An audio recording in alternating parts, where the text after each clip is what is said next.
what happens when the bus is full.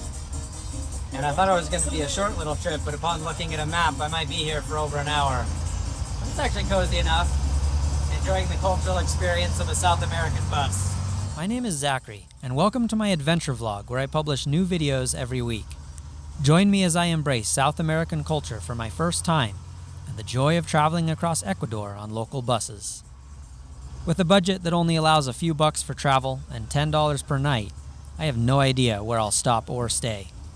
So come along for the adventure as I navigate through bustling bus stations, share travel tips I've learned from budget traveling 40 countries, and arrive at a rather unconventional place with an unexpected guest. I just got off that bus. It was about an hour and a half. Not too bad. Got to see the sights, came over a pass, down into another town. I don't really have a plan. I am just moving east, away from the coast, and up in elevation is my goal. So this is the bus station here, definitely off the tourist track. And the plan is to get another bus, so I stopped in, talked to somebody, and I should be able to get another bus to Puerto Viejo is where I'm headed. Okay, I believe I got the right ticket, continuing east, and it's another hour and a half bus ride over some windy mountains for another $2. And anden número 3, I believe, is platform number 3, what I'm gonna try to find over here.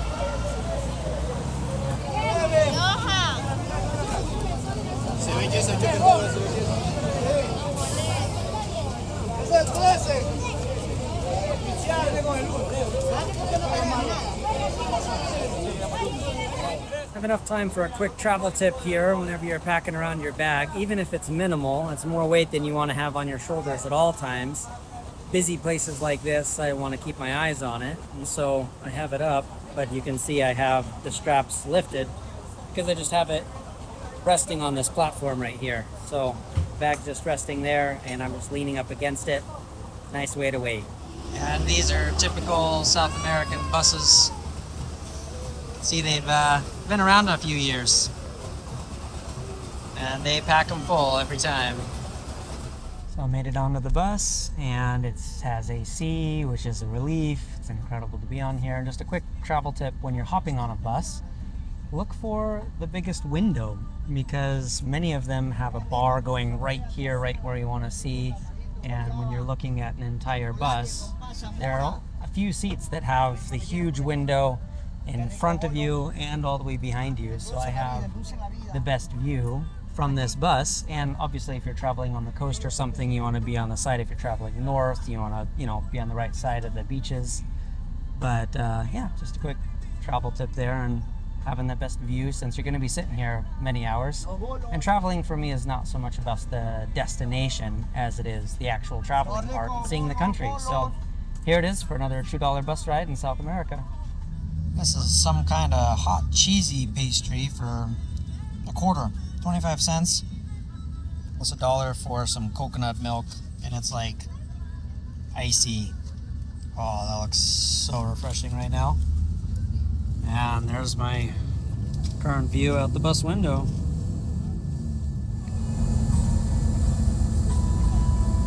Okay, the next travel tip is when you get off in a town from a bus and you have no idea where you are or where to go. When in doubt, follow the crowd.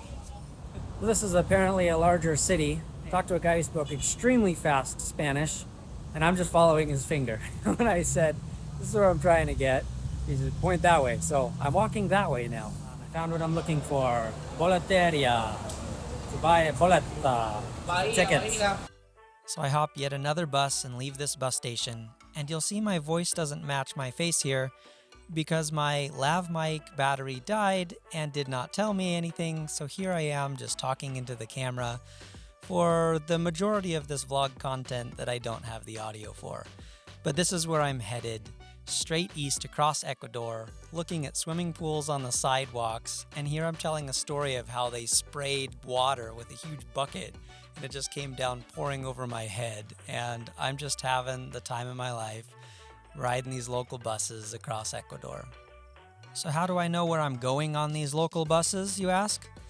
I actually don't, and I'm just packing snacks and asking different stations how long the next bus is. I'm looking at a very general map of Ecuador and just trying to get further east into the country.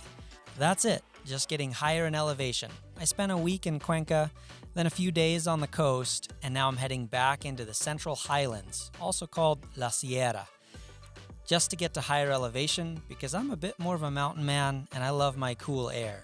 These local buses stop more often, well, because they're for the locals to get on and off more often. Not the tourist bus just from one destination to another destination, but it's more fun that way because you get to see where the locals live and hear their chatter, and I've tried to having a couple conversations with some of them. Didn't encounter a single person who knew any English on these trips, and I speak very little Spanish, this being my first time down to South America. And you just see the locals moving about from place to place however possible. It's just such a thrill to see how people live out in the countryside. I'm traveling solo here, and I'm off the beaten path, and I have no idea where I'm gonna stop.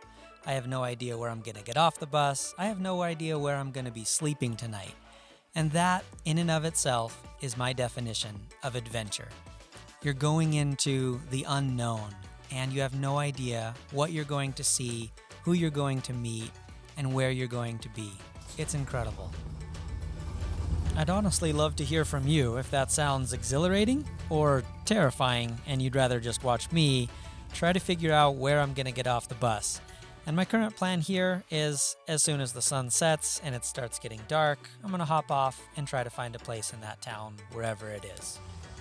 Okay, just got off the bus. It was about 2.5 hours. Beautiful mountains, jungles, and banana plantations. Absolutely incredible watching the views the whole time. So, in a totally new place, and now just to find a place to sleep. Okay, there's one place in this town.